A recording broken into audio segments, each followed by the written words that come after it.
নমস্কার সবাই, welcome to my channel আম্মুর পাঠশালা। আজকে আমি আপনাদের সঙ্গে এলকেজির বাচ্চাদের জন্য বাংলার একটা ওয়ার্কশিট শেয়ার করব। তো কোনো কোনো স্কুলে বাচ্চাদেরকে এলকেজি থেকে বাংলা শেখাতে শুরু করা হয়, তখন বাচ্চারা এই ওয়ার্কশিটটা দিয়ে প্র্যাকটিস করতে পারে। আবার কোনো কোনো স্কুলে ইউকেজি থেকেও বাংলা শেখাতে শুরু করা হয়।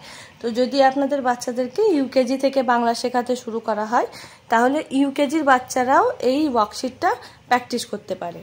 তো ওয়ার্কশিটে প্রথমে আছে শূন্যস্থান পূরণ করো। তো এখানে স্বরবর্ণ ব্যঞ্জনবর্ণ দিয়ে এই শূন্যস্থানগুলো পূরণ করতে হবে। প্রথমে আছে আ, তো তার আগে হবে অ, এখানে হবে হস্যই, এটা আছে দীর্ঘই, তো এখানে হবে হস্যু আর এটা হচ্ছে দীর্ঘ।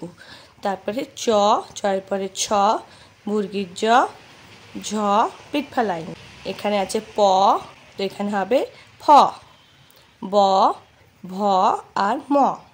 2 নম্বরে আছে ছবি দেখে প্রথম বর্ণটি লেখো। তো এখানে একটা পেঁচার ছবি আছে, তো বাচ্চাদেরকে এখানে পয়ে পেঁচা প লিখতে হবে। এখানে টমেটো আছে, তো এখানে ট লিখতে হবে। এখানে ইঁদুরের ছবি আছে, তো এখানে হস্যই লিখতে হবে। তারপরে এখানে একটা ফুলের ছবি আছে, তো ফ লিখতে হবে। তারপর এখানে ঠাকুমার ছবি আছে, তো এখানে ঠ লিখতে হবে। আর এখানে লেবুর ছবি আছে, তো এখানে ল লিখতে হবে। এরপরে আগের বর্ণটি লেখো।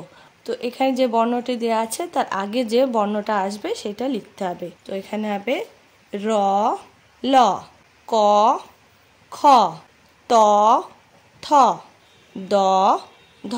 4 নম্বরে আছে পরের বর্ণটি লিখো। তো এখানে পরের বর্ণটা লিখতে হবে ও, ঔ, ডাইবিন্ড, ধাইবিন্ড, তালবেশ, পেট কাটা মূর্ধন্য ষ, এ, ওই।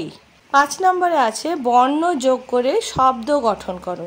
তো এখানে এই বর্ণগুলো যোগ করে এখানে শব্দগুলো লিখতে হবে। তো ক, ল, এখানে কল। তারপরে বল, বল, ফল, ফল।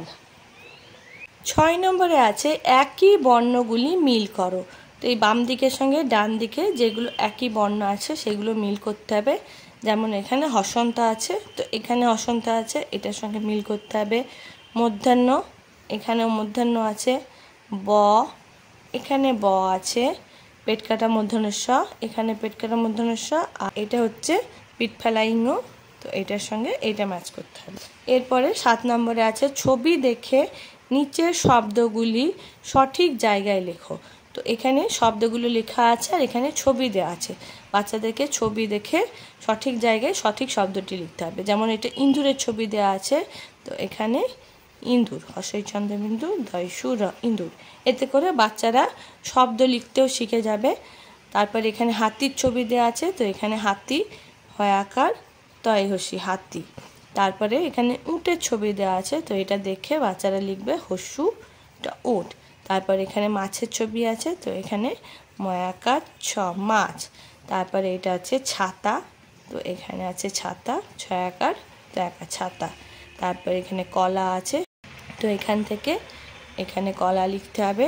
তারপরে এই ছবিটা আছে গাড়ির, তো এখানে লিখতে হবে গয়াকার ডাইবিন্ডয়ে হস্যি, গাড়ি। এখানে জামার ছবি আছে, এখানে জামা লেখা আছে, বর্গের জয় আকার ময়াকার, জামা। এরপরে 8 নম্বরে আছে কার চিহ্ন যুক্ত করো। তো এখানে যে অকার, হস্যিকার, দীর্ঘিকারগুলো দেওয়া আছে এইগুলো যুক্ত করে এখানে বাচ্চাদেরকে লিখতে হবে। তো ভয়ের সঙ্গে আকার যুক্ত করলে ভয়ে আকার, ভা। কয়ের সঙ্গে একার যুক্ত করলে কয়ে একার, কে। তয়ের সঙ্গে ঐকার যুক্ত করলে তয়ে ওই, তৈ। বর্গীর জয়ের সঙ্গে হস্যিকার যুক্ত করলে বর্গীর জয়ে হস্যি, জি। ধয়ের সঙ্গে দীর্ঘকার যুক্ত করলে ধয়ে দীর্ঘ, ধু। তারপর ফয়ের সঙ্গে হস্যুকার যুক্ত করলে ফয়ে হস্যু, ফু। দন্তের শয়ের সঙ্গে ওকার যুক্ত করলে শয়ে ওকার, শো। দন্তের শয়ে ওকার, শো। দয়ের সঙ্গে ঔকার যুক্ত করলে দয়ে ও, দৌ। ছয়ের সঙ্গে দীর্ঘিকার যুক্ত করলে ছয়ে দীর্ঘি, ছি। এরকমভাবে বাচ্চাদেরকে ওয়ার্কশিটটা কমপ্লিট করতে হবে। তো আশা করি আজকের ভিডিওটা আপনাদের হেল্পফুল মনে হয়েছে। আর এই ছোটো ওয়ার্কশিটটা আমি PDF ফাইল হিসাবে ডেসক্রিপশান বক্সে দিয়ে দেবো। আপনারা চাইলে ওখান থেকে ডাউনলোড করে বাচ্চাদেরকে প্র্যাকটিস করাতে পারেন, কিংবা এমনি লিখেও বাচ্চাদেরকে প্র্যাকটিস করাতে পারেন। তো আজকের ভিডিওটা ভালো লাগলে অবশ্যই ভিডিওটাকে একটা লাইক করবেন ও চ্যানেলটাকে সাবস্ক্রাইব করবেন। Thank you for watching. Bye bye.